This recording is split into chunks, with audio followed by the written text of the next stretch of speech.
again, welcome to my channel. Today we're making oat milk.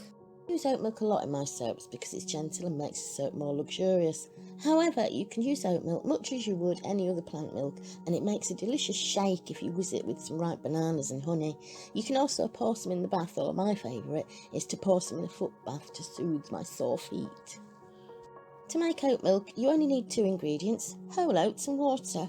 You'll need a blender too and something to use as a filter. You can make it more concentrated or thinner, whichever you prefer, but I'm making it up at 1 part oats to 2 parts water. So I've measured my oats into a jug, and this is what it looks like at a 1:1 ratio. Really, the oats absorb all the water at this ratio, so it's not going to be milky. This is what it looks like when I add another part of water. You can see there that there's more water than can really be absorbed by the oats, so you're going to get a much milkier oat milk. Now I'm just leaving that to sit for a while until the oats have absorbed the water and softened. It's been about half an hour and our oat mixture is ready to blend.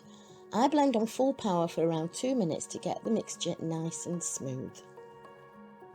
There's nothing to stop you using it just like this, either for soap making or for drinking, but in soap you'll get little speckles of oats unless you filter it. There are lots of things you can use to filter, like a nut bag or muslin cloth, but I like to use tights. Yes, tights, or nylons or hose if you're out from the UK.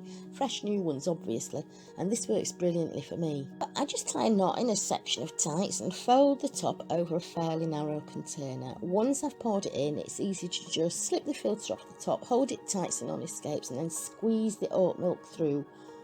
You'll end up left with the solid parts that didn't blend. Once it's filtered, I like to give it another blend for a minute or two just to make sure it's really smooth before putting it in soap. But that's it. It's really that simple. Okay, I'm off to make some soap. I'll see you later.